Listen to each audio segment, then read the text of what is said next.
ভাইস্তে তানভীর, হ্যাঁ তোদের কাছে একটা প্রশ্ন, হ্যাঁ এই প্রশ্নের উত্তর যদি তোরা দিতে পারিস যা খাতে যাবি আমি হোটেলে নিয়ে যা তোদের তাই খাওয়াবো।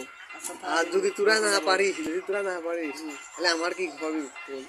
তুমি দেখাবা তাই খাওয়াবো। ঠিক আছে ভাইস্তে, সাক্ষী কিন্তু তুই। হ্যাঁ প্রশ্নটা হচ্ছে তিনটা আম 35টা গ্রামের মধ্যে একদম সমান ভাবে ভাগ করে দিতে হবে, কিন্তু আম কাটা যাবে না। পারবি? না না ভাবে চেষ্টা করবে আগে। চেষ্টা করলে হবে না রে, তুমি নিজেই কও।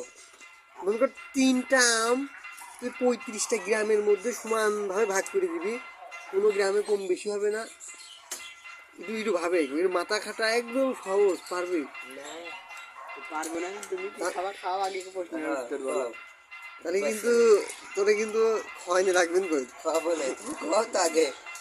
ঠিক আছে, হ্যাঁ এখন এটা তো বলে দিলি তো আবার সমস্যা নেই। তাহলে বলিস শোন, হ্যাঁ তোর 35টা গ্রাম, হ্যাঁ 3টা আম ভাগ করে দিতে হবে, একদম সিম্পল।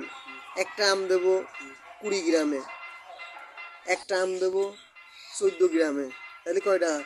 20 আর 14 34। 2টি আম 2 গ্রামে চলে গেল। আর একটা আম দেবো 14টা। তাহলে 20 গ্রাম 14 গ্রাম আর 14টা, 3টা গ্রামে 3টা আম চলে গেল। হ্যাঁ 20 গ্রামে একটা, 14 গ্রামে একটা, 14টা একটা। ঠিক আছে? হিসাব ঠিক আছে নাকি তাই বল? হিসাব অবশ্যই ঠিক আছে। না না মিলাই তো দিলাম। 20 গ্রাম 14টা গ্রাম দিতে চাইছো, তুমি তো জয় তোমার 20 বাইরা দিতে পারবে না। 20 গ্রাম একটা গ্রাম আছে, 20 গ্রামে দেবো একটা।